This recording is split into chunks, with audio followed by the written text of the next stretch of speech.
My 21st Century Blues is the debut record by RAYE, which was very long awaited. She was previously, of course, on Polydor Records, but then they sort of held her back and stopped releasing the record. She then left the label, and a few years after that, this album is here.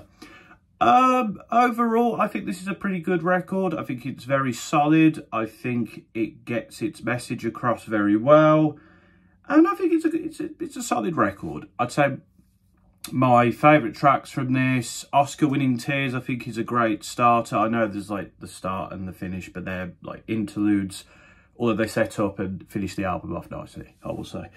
My Oscar-winning Tears, I think, is a very good start to the record.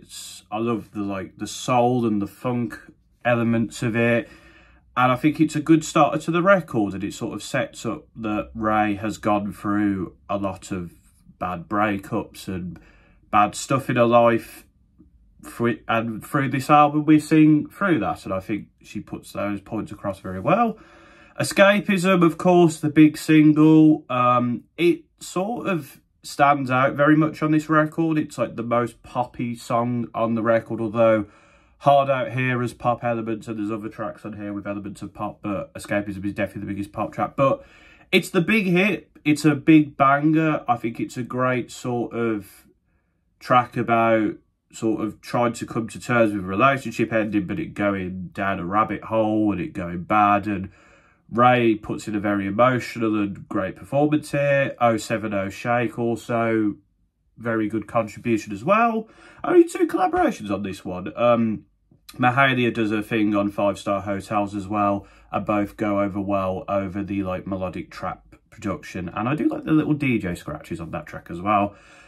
Other stuff I like here, I do like the funk elements of the penultimate track on the album. I think it does that very well, and it's a nice change of pace. It's a bit more of a positive vibe, and it's sort of it feels like it fits well at the end of the record.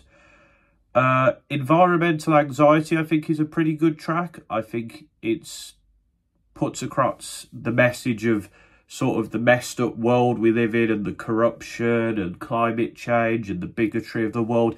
Puts it all across well. It gets straight to the point, and I think it's delivered in a good way. The instrumental is pretty good too. And even when there's sort of a bit which sounds a bit nursery rhymey, it comes across well. And yeah, no, it's a good track. I also, Ice Cream Man, of course, is the track a lot of people are talking about on this record, and deservedly so. I will admit, the first time I heard this, I thought, okay, I like the themes, I like the performance, but I feel like the instrumental isn't powerful enough for a song like this. But as I listened to it again and again, I was like, okay, no, this more stripped back instrumental fits, because this isn't about the song, it's about the experience and what happened to RAYE.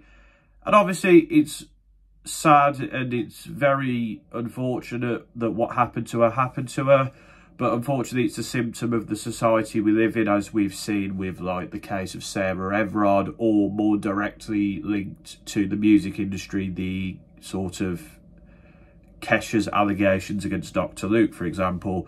So I think it's a very important track, and it's a powerful one, and it's one of RAYE's best performances on the record, in my opinion. I also like the album closer. I think that ends things nicely. It's a nice little piano ballad to end things off. There's not necessarily any bad tracks on this record. I think there's a few that could have done with a bit of change. Mary Jane, I enjoy as a little acoustic cut. It could have been shortened a bit, or maybe added a bit of something to take it up that next level. Body Dysmorphia is a track I enjoy too. I think its message is very important again, but I don't like the sort of how the vocals have been distorted on the chorus. I think that sort of decreased my liking of that track a bit, but I still enjoyed it. And Black Mascara has grown on me, and I do love the pounding tech house production on that track, but I don't know, it feels like it's missing something.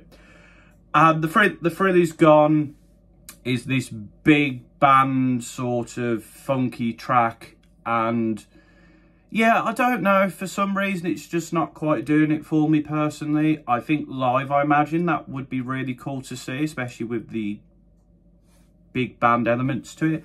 But I don't know, the sort of message of it, it's sort of about, like, again, a relationship sort of not working out and someone not being who Ray wanted them to be. But I think it's done better on other tracks on this record, like Escapism, for example. So that is probably the weakest track on here. But it's just a track I'm indifferent to be quite honest. I'd say this is a record that I enjoy overall, as I've already stated. But again, there is these tracks here and there that needed a little touch of this and that. And it would have took the record to the next level. It would have made it one of the best records I've heard so far this year. But as it stands, My 21st Century Blues is an enjoyable listen. It's a very heartfelt record. It's a personal record. It shows Ray's versatility as an artist, as a performer. And I think it's definitely worth the wait for fans.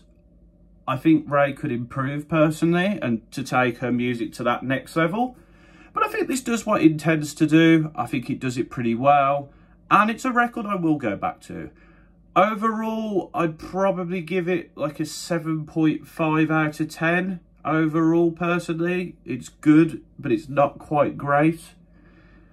But yeah, that's my thoughts on this record. Let me know your thoughts in the comments. And until next time, this has been another Tom Talks.